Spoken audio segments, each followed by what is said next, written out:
ക്രിസ്തുവിലേക്ക് വളരുവാൻ ഈ സംഘടന വളരെയധികം സഹായിക്കുന്നു. അതിനായി അക്ഷീണം പ്രവർത്തിക്കുന്ന ശ്രീമതി റെനി ടീച്ചറെ ഇത്തരുണത്തിൽ ഞാൻ സ്മരിക്കുകയാണ്. ടീച്ചറിൻ്റെ പ്രവർത്തനങ്ങൾക്ക് ദൈവം തന്നെ അനുഗ്രഹം ചെയ്യട്ടെ എന്ന് പ്രാർത്ഥിക്കുന്നു. വിദ്യാരംഗം കലാസാഹിത്യയുടെ സാരഥികളായി വർത്തിക്കുന്ന മലയാളം അധ്യാപകരെയും വിൻസി ടീച്ചറെയും പുഷ്പ ടീച്ചറെയും മേരി ടോണ ടീച്ചറെയും അതോടൊപ്പം ജൂലി ടീച്ചറെയും എല്ലാവരെയും മലയാളം പഠിപ്പിക്കുന്ന എല്ലാ അധ്യാപകരെയും ഇത്തരുണത്തിൽ എൻ്റെ ആശംസകൾ അറിയിക്കുന്നു. അവരുടെ പ്രവർത്തനം ഭംഗിയായി മുന്നോട്ട് കൊണ്ടുപോകട്ടെ എന്ന് ആശംസിക്കുന്നു.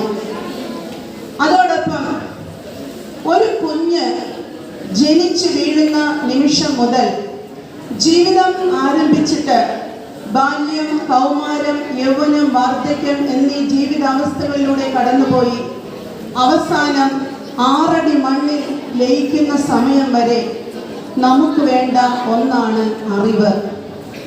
ഈ അറിവ് ജനിച്ചു വീഴുന്നത് മുതൽ 3-4 വയസ്സുവരെ തങ്ങളുടെ കാണപ്പെട്ട ദൈവമായ മാതാപിതാക്കളിൽ നിന്നും കുട്ടികൾ സ്വായത്തമാക്കുന്നു.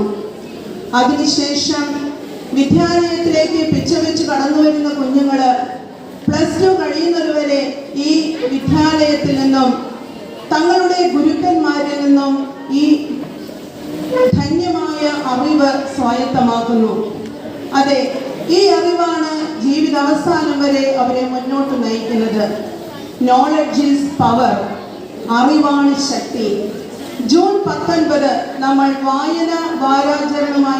വായനാ ദിനമായും അതിനുശേഷം വായനാ വാരാചരണമായും ആചരിക്കുകയുണ്ടായി. നമുക്കറിയാം ഇന്നിപ്പോൾ വായനയ്ക്ക് എന്തുമാത്രം പ്രസക്തിയുണ്ട്. മൊബൈൽ ഫോണിൻ്റെ അതിപ്രസരം